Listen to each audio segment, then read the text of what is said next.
A experiência de palestinos sem Hamas a gente tem na Cisjordânia. Sim. E parece que lá também não está dando certo por causa de assentamentos, de invasão e tudo mais. Qual é essa experiência na Cisjordânia? Eu só queria dar alguns passos atrás. Primeiro, de novo, que eu estava falando agora há pouco, uma série de desinformações que até o presidente Lula vem criando nesse assunto. Há um tempo atrás ele falou: a ONU foi tão poderosa em criar Israel, por que não cria agora a Palestina? A ONU, os Estados-membros votaram para a criação de 2 estados, Israel e Palestina. Quem não aceitou isso foram os governos árabes. Já teve a primeira guerra, que Israel chama da Guerra de Independência, 48, 49, porque os governos árabes não aceitaram. Gaza era território controlado pelo Egito. Terminou essa guerra, Cisjordânia era controlada pela Jordânia. O que eu pergunto, se a questão era dos palestinos, por que esses governos não criaram nesses territórios o governo da Palestina? Exato. Porque eles não estavam lutando pelos palestinos, eles estavam lutando por eles. Eles não queriam aceitar a existência de Israel num território que eles viam como deles. Segundo, quando você teve o acordo de paz entre o Egito e Israel em 1979 nos acordos de Camp David, o Egito poderia ter dito o quê? Bom, já que vai me devolver os territórios, Península do Sinai, devolve Gaza também, que eu vou dar um governo para os palestinos. O governo do Egito? Não. Palestino, não quero. Quando termina a Guerra Fria, que vem toda a pressão internacional, e o Yasser Arafat, que era o líder da Organização para a Libertação da Palestina, ficou isolado porque ele apoiou Saddam Hussein quando Saddam Hussein invadiu o Kuwait. As monarquias do Golfo cortaram a mesada dele, ele ficou no mato sem cachorro e aí negociou com Israel os acordos de paz de Oslo, que previa o quê? A solução de 2 estados, ou seja, a criação do Estado palestino em Gaza e Cisjordânia. A partir desse momento, foi criada a Autoridade Palestina e Yasser Arafat passou a ser o líder da Autoridade Palestina na Cisjordânia e Gaza e reconheceu o direito de Israel existir. Então, lá atrás, a Autoridade Palestina deu esse passo e, portanto, começou o processo de, aos poucos, se construir confiança dos 2 lados para você dar essa independência para os palestinos. O grande problema sempre foi o status de Jerusalém. Quando, como a gente já comentou, em 2007, o Hamas deu o golpe e tomou o poder em Gaza, o Hamas não reconhece o direito de Israel existir. E por isso, numa guerra eterna, enquanto Israel existir, eles não vão... Foi constituído para isso, né? Foi constituído para isso. Portanto, você tem duas dinâmicas políticas. Gaza, controlada pelo Hamas, e Cisjordânia, com a Autoridade Palestina, com a presença ainda das forças de segurança de Israel nesse processo que viria no futuro ter o Estado palestino. O problema também é que desde 2007, 2006, na verdade, a própria Autoridade Palestina não fez mais nenhuma eleição. Portanto, se a gente está falando de 2006, a gente já tem no mínimo mais uma geração que nasceu e cresceu. E eles não fizeram mais nenhuma outra eleição. E nem vão fazer. Nem vão fazer. E o que eu quero dizer com isso? Você tem hoje, no mínimo, uma geração de jovens palestinos que olham para a Autoridade Palestina, não me representa. Vou criar um Estado paralelo.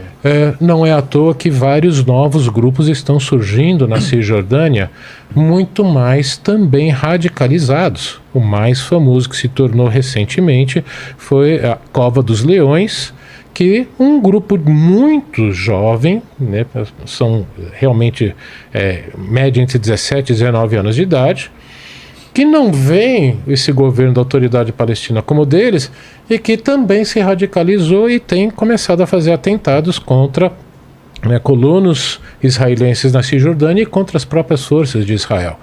Ou seja, pela falta de legitimidade da Autoridade Palestina, essa radicalização também... Abriu espaço para isso. Tá chegando para essa população da Cisjordânia. que vinha se mantendo distante desse processo.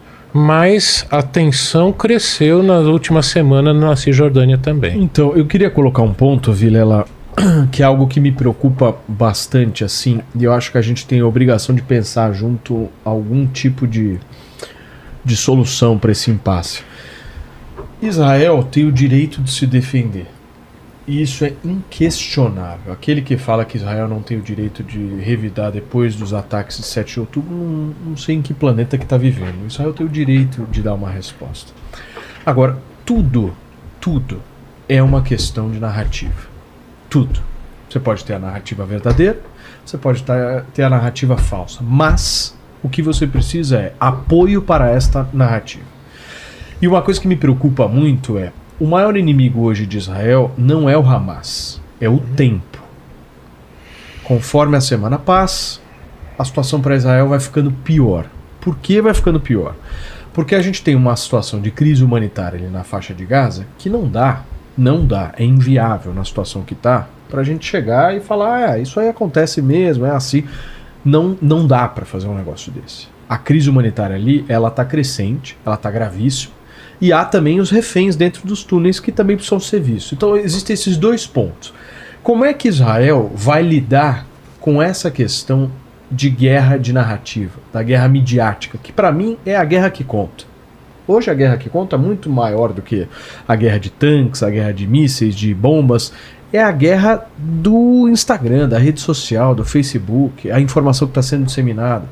No momento, eu acho que Israel tem sim a narrativa a seu lado. Mas alguns pontos eu acho que estão me preocupando nessa história.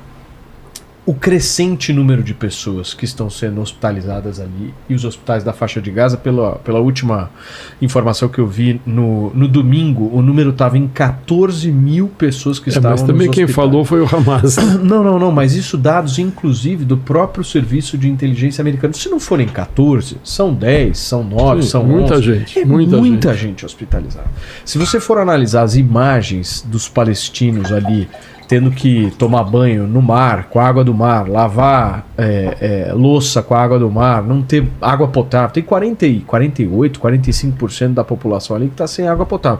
Então são impasses que Israel vai ter que vencer. Eu não estou dizendo que Israel está promovendo uma ação equivocada, não é isso. Eu estou aqui colocando obstáculos que existem, que são seríssimos, são gravíssimos, que podem vir a fazer, por incrível que pareça, se o negócio se alongar e se a situação da crise humanitária ficar ainda pior, dar munição para esse discurso mais romântico do Hamas. Porque existe hoje um discurso que é visível, que é um pouco ele é um pouco leve com o Hamas, ele é um pouco ameno com o Hamas, ele é um discurso que, eles estão tendo uma reação, são soldados, já viu isso? Os soldados do Hamas, eu já vi manchete falando que o Hamas tinha soldado. Você percebe nitidamente que são pontos ali que você vai colocando para uma certa romantização do Hamas. Tem mais um complicômetro. E essa romantização, Marcião, ela é muito eficaz e eficiente se ela for acrescida de imagens altamente chocantes que estão sendo geradas naturalmente depois dessa resposta de Israel.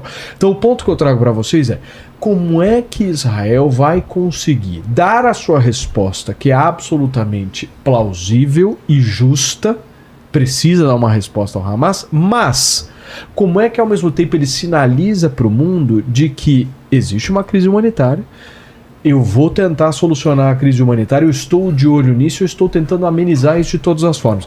Eu acho que é uma linha tênue muito difícil para Israel e eu volto a insistir, a cada dia que passa, essas imagens elas vão ficando cada vez piores, naturalmente, afinal de contas a incursão vai acontecendo, as bombas estão sendo lançadas, nós estamos no 23º dia, mas imaginem, sei lá, a gente no 47º dia. A situação para Israel vai estar pior. Tem mais coisas aí que eu queria colocar o seguinte. Para o Hamas, quanto mais tempo a guerra demorar, melhor. Por quê? Eles têm 500 quilômetros de túneis. São Paulo tem 100 quilômetros de metrô. Eles têm 500 quilômetros de túneis. Para o Hamas, não falta água, comida e combustível. Para eles tem tudo, porque eles já estocaram isso. Quanto mais palestino morrer, é melhor para o Hamas. Então, quanto mais tempo a guerra prolongar, é melhor para o Hamas, por causa dessa narrativa que o Paulo falou, de que a mídia vai começar cada vez mais dizer que lá tem uma crise humanitária. Já começou.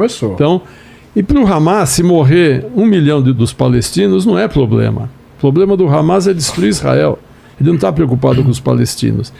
E do lado de Israel tem outro problema muito grave.